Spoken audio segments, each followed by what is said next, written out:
Yesterday, the news broke that the Tudor Pelagos 39 was coming to market, and of course, the next day, we had to come right here to the tuner manufacturer, so we have the watch in hand and on the wrist.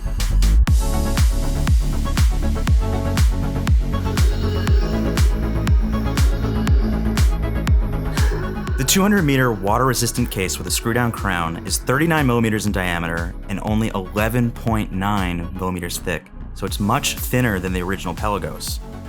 The Grade 2 titanium case is super stealth. It's entirely satin finished, so you don't get the real glisten play that you would find on more mixed finish cases. People are very accustomed to matte finishes for a diver's dial. Here, however, we have a sunray, satin sunray, but still a sunray, which is a bit unusual. Some were a little concerned, but having seen it in the metal, it's super subtle. You really won't notice it unless it's directly under the sunlight. As you would expect with a Tudor watch, it's highly legible with a luminous timing scale bezel, again, made of ceramic, and the snowflake handset, as well as the applied hour indices, are all luminous. And as you reach down, all the way down to the bottom of your desk drawer, it's very visible. I jest, of course. Look, many of us would love to go swimming with this watch on. But interestingly, the marketing campaign for this watch, it was very lifestyle. Man and woman walking together, couple. And so it's clear that this watch really is, for Tudor, of course a professional watch to dive with, but anybody can wear this at their full leisure on a weekend, to work. And of course you can switch between the two strap options. They're both bundled in together. You have the bracelet with a T-fit clasp, so people like me who really are nitpicky, we can fine-tune it to the wrist, perfect size. This is exactly what the 58 line has been missing.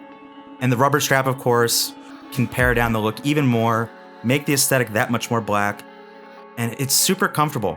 Very soft, but it's clear that it's rugged, it's tough. Interestingly, on the underside of the rubber strap, it has this sort of tire grip to it that really ensures that whether it's a little loose or if you're like me, you're wearing it snug, the watch isn't going to really dance around on the wrist.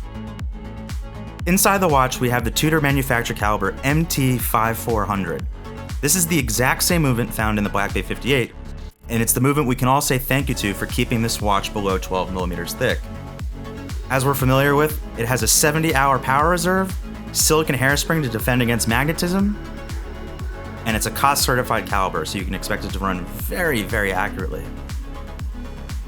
One lead attraction of this dial that dial purists will absolutely rejoice over is there is no date. Of course, the previous 500-meter water-resistant Pelagos did have a date, but here it's super clean. I gotta be honest, this really is, as somebody who owns an 114060, this is the no-date Submariner of the Tudor catalog.